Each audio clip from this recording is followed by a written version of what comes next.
Oh man, sorry, the beer.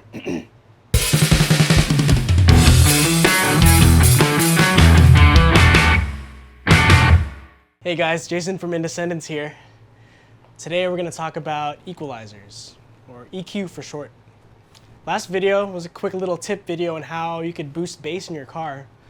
But now I'm going to talk about some specifics on EQ. What exactly is it? How do I use it for my advantage? Or how do we make things sound better? Let's check it out. So I've got some tracks here, tracks to make a full song. I've got drums, bass, a rhythm guitar, a lead guitar, and some vocals. So in the car video, we talked about how we wanted to increase bass. And so that's one specific frequency.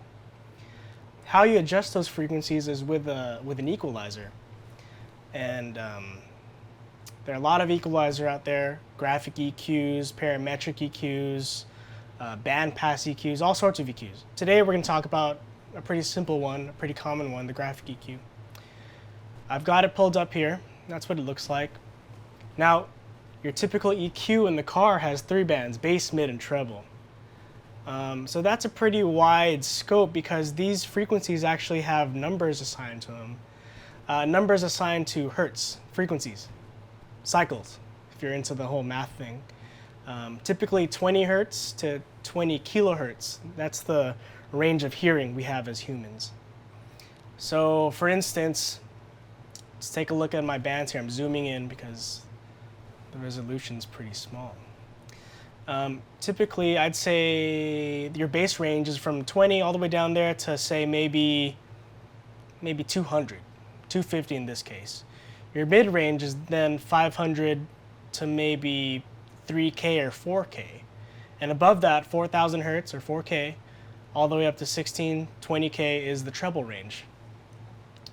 So I can think of 2 ways to use EQ, to keep it real simple. Corrective and creative.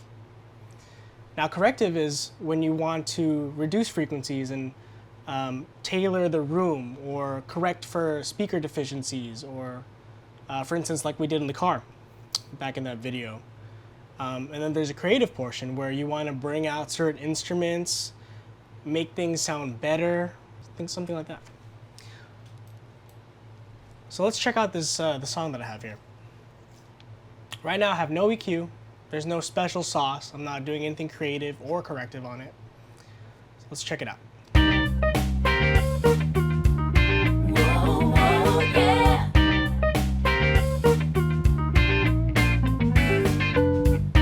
I've been thinking about you.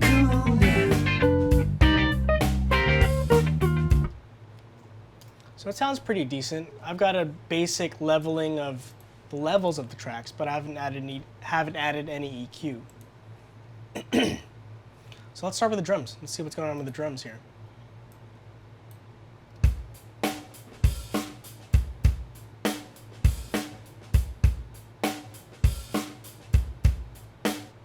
So it's a pretty solid sounding kit. Let's bring out the EQ here. Sounds like it's got a pretty beefy bass drum, pretty solid cymbals, nice and crispy. I think the snare could use a little more crack.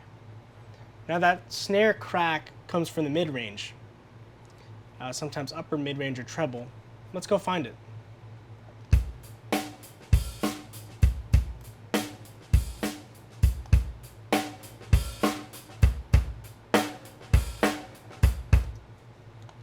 Notice how that made a big difference on the snare. I simply boosted that 1K and that snare came right out. Let's check it out without.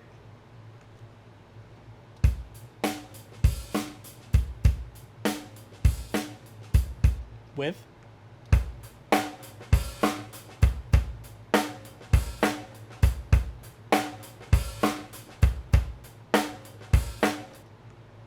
Sounds pretty good. Now, because this is a full drum mix, boosting that mid-range frequency for the snare also brought in a little bit of the kick and a little bit of the cymbals. If this track was solely the snare drum track, it would isolate that crack on the snare and not affect any of the other drums because it was just the snare track. Let's check out the bass, see what's going on with the bass. Here's with no EQ.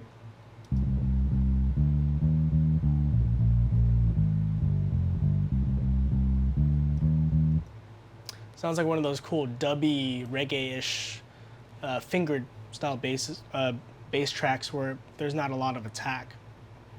Let's see how much attack we can bring out, even though the bass player in this track play with his fingers and it sounds really dull or mellow.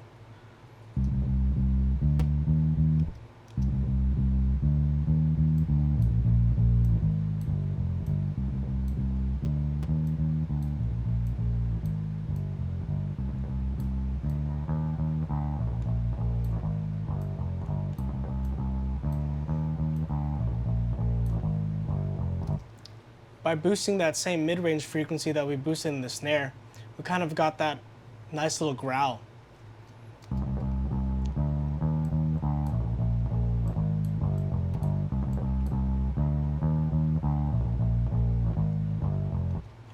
Without.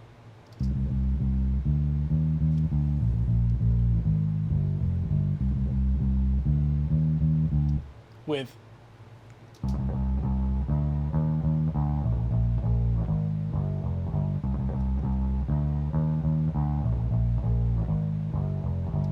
Now, EQing is not just about boosting or cutting, especially in the context of a full song or mix. Now, in a very busy mix, if I were to boost the mid-range on all the instruments, then it would get pretty muddy pretty soon because, well, I've increased the level of that frequency on all the tracks. That also increases volume too. Let's check out the bass and drums together.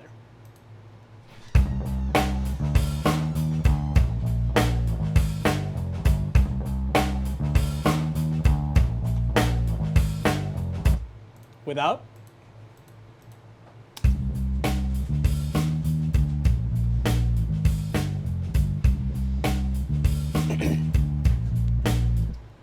With.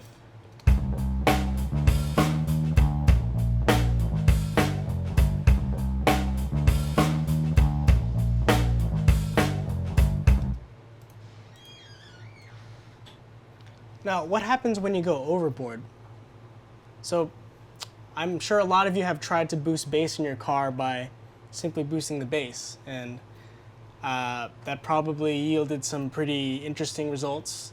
If you have a less than stellar sound system in your car, it probably kind of farted out, maybe sounded broken or distorted, or maybe made the speakers rattle somehow. When you go overboard with boosting these frequencies, you run out of headroom. Let's see how that sounds. We're going to do it with both the drums and bass.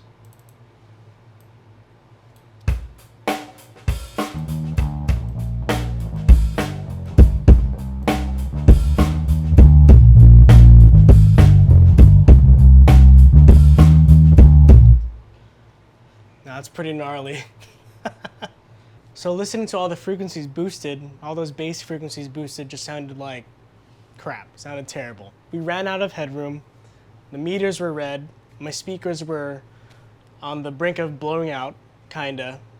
Now, you wouldn't want to do this in your car or maybe a small speaker system, a little Bluetooth speaker system where those bass frequencies can't be fully represented because it's such a small speaker.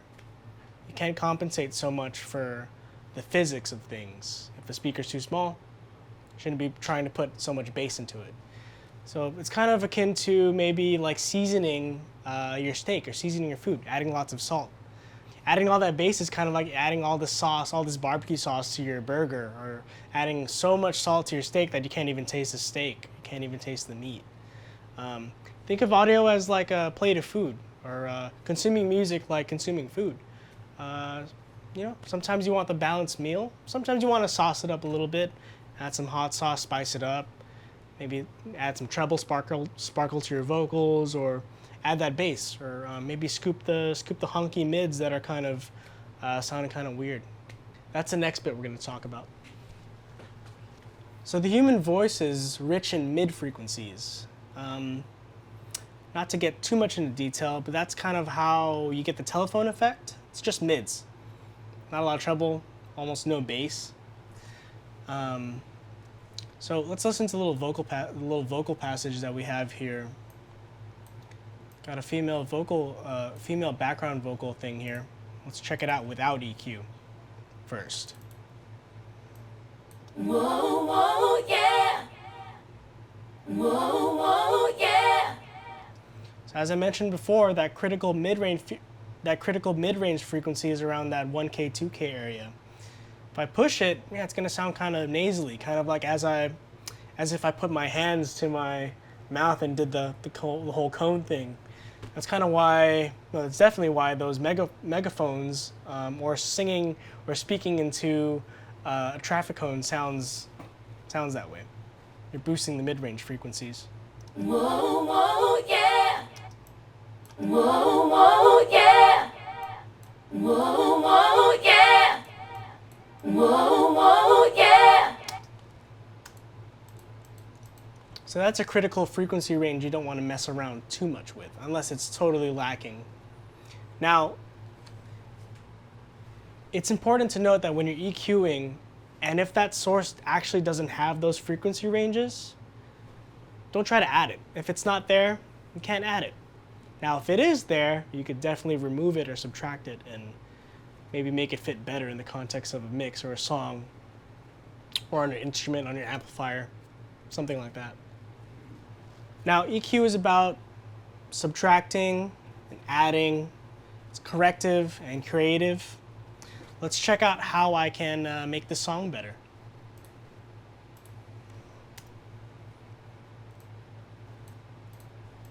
So we had the drums. We added that we added those nice mid-range frequencies to the snare, but it affected everything else. So let's balance some things out.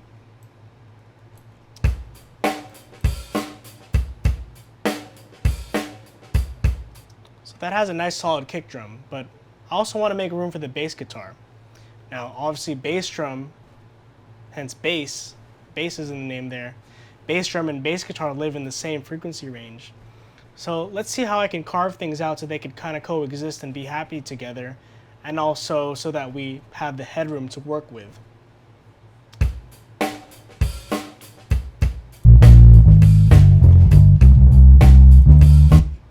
Whoops, we had our boosted frequencies down there. Let's take those out.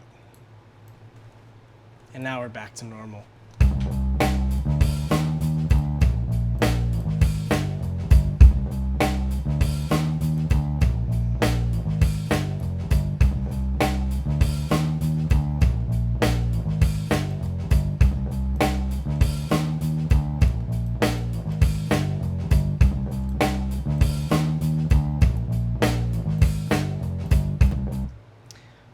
Now, the bass range is not always about subwoofers and that sort of 40 hertz, 80 hertz range.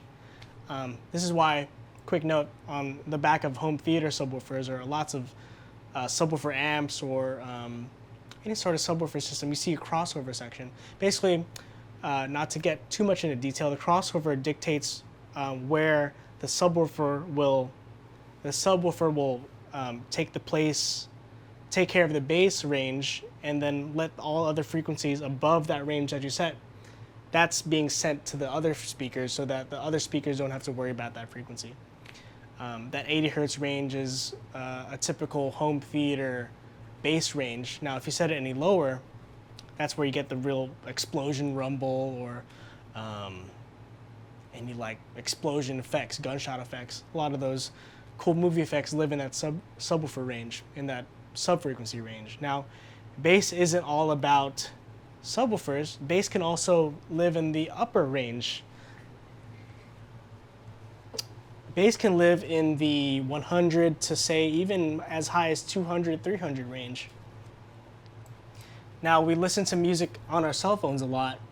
Music these days is tailored to sound good on all systems, but this is why on our phones and iPads, tablets, computers, things with small speakers, there's a reason why we can hear those, hip hop, trap 808s or anything bass related, and that upper bass frequency range, even like that low mid range, that 300, 400, 500 range, because music is now made to sound better on these sort of inferior, smaller systems. Now back to the song, I've made room for the bass drum to live in this lower range here, and I've reduced that super low sub frequencies in the bass guitar so that the bass drum of the drum track can live, so the bass and the drum track can breathe. Let's listen to those two together.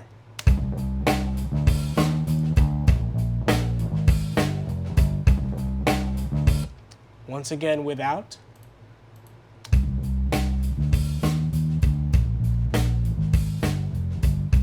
And with.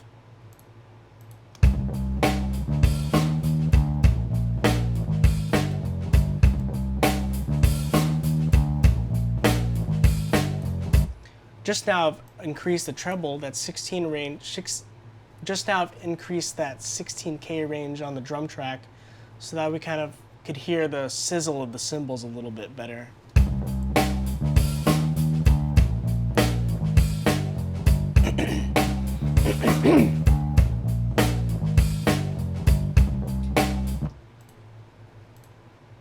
Now on to the other tracks.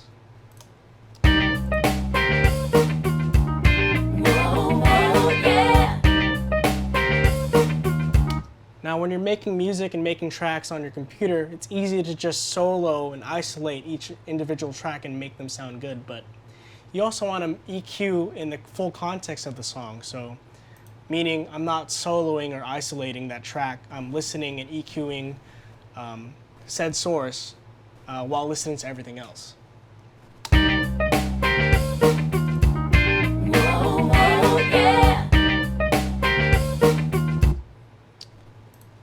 So it sounds like that lead guitar is pretty smooth. It sounds like a semi-hollow or some jazzy guitar, but it has like this kind of low-mid muddiness that is kind of interfering with the rest of the instruments, I think. Let's go identify that.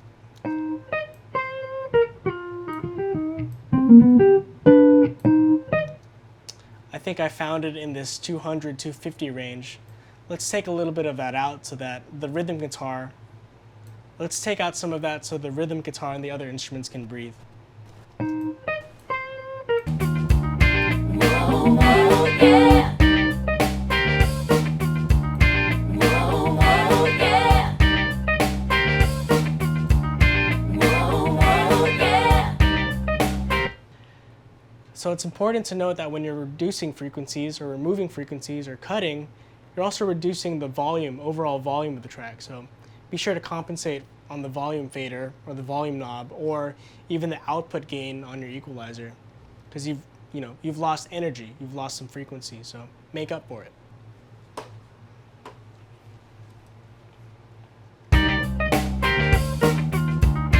Whoa, whoa, yeah. Let's check out this rhythm guitar, see what's going on.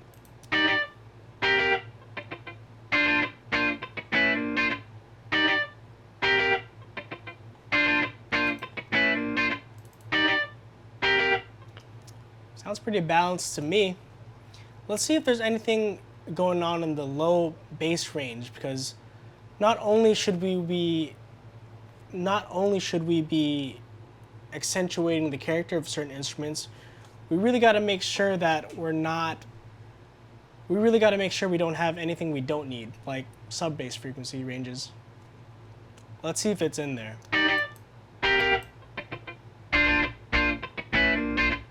Sounds like we do. Now without the EQ, without those bass frequencies, pay attention to this level here. So without the EQ, without me boosting those frequencies,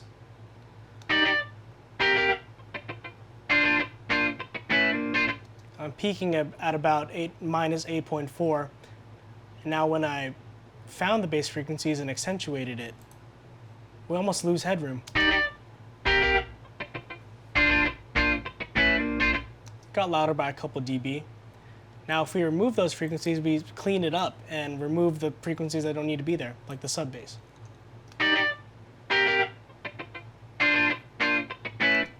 Without. With.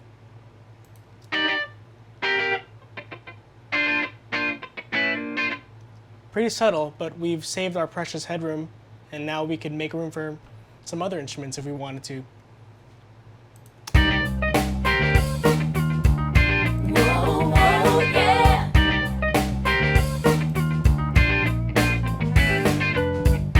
I've been thinking about you. Now, sometimes we have an instrument or a vocal piece of audio where we can't really, it's kind of unintelligible, or some frequencies just weren't there to begin with. Cool now. I think he said coming or come ya, or I'm not quite sure what he said. But it sounds like we're lacking a little bit in the clarity, upper mid range, or sparkle treble range. Let's see if we can make this thing sound a little more clear. Cool now. Cool now. Cool now. Cool now. Without? Cool now. With. Cool now. Now these upper mid-range frequencies, or upper treble frequencies, 5K, 6K, 8K, 10K, that's where sibilants, S sounds live. And boosting in excess, having an excess amount of these frequencies tend to make things sound kind of harsh and S-y. And now there are specific specialized EQs called de-essers, more on that later, that automatically remove or reduce those S frequencies whenever they happen. It's just important to note that when you boost these frequencies, things can get kind of harsh.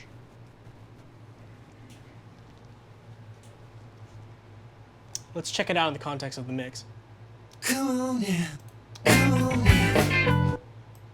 Let's loop this section. I've been thinking about you. Cool now. I've been thinking about you. Cool now. I've been thinking about you. Cool now. I've been thinking about you. Cool now. That's a lot better. Last but not least, our background vocal here from the beginning. Sounded pretty good, but let's see if we can make it better. Whoa, whoa, yeah.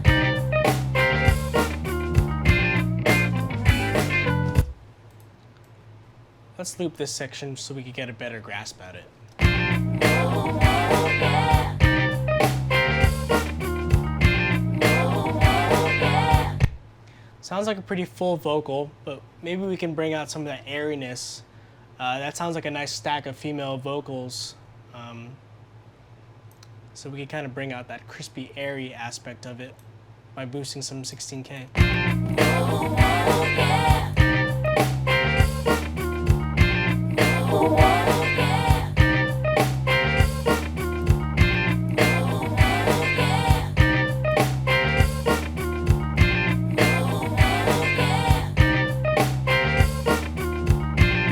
Whoa, whoa, yeah.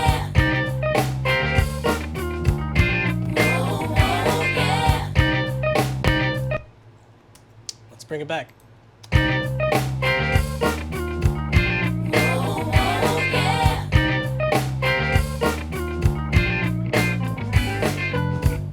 I've been thinking about you. Cool now. Now, just for comparison's sake, let's listen to our track without any EQ on any of the instruments, and then we'll bring it back in.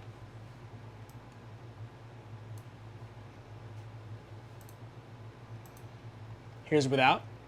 Whoa, whoa, yeah.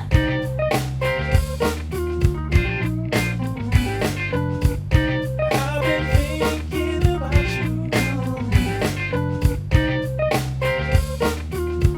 now. Now with. Whoa, whoa, yeah.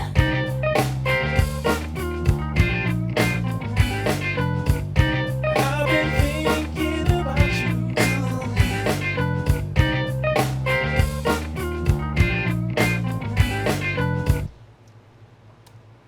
Sounded pretty good to me. So that sounded pretty good. We've done some corrective EQ and some creative EQ. Corrective meaning we did some subtractive, we did some cutting of frequencies to make room for things. We've also done some creative or some additive EQ. We boosted some frequencies of some of these instruments to bring the character out, but also to bring out some frequencies because of some deficiencies, like that vocal that we couldn't really understand. So that's how EQ generally works. A graphic EQ will have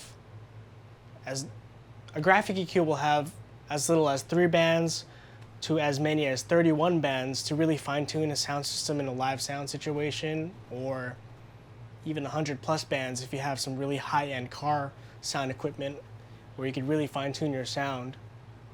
Just think, less is more. When you want more, be sure to make room for it. And think of sound as like a meal, plate of food. You don't want to add too much sauce where you're kind of not even enjoying your meal or your steak or what have you. Nor do you want to make things sound too bland and not have any sauce on there. So that's one way to think of EQ. We'll continue to talk about all things audio on some other videos coming soon. I hope you guys enjoyed this little quick EQ video, and I hope it helps you spice up your sound system in your car, in your home, on your personal sound system, on your mixer, or when you're making music, recording music on your computer. Till next time, guys.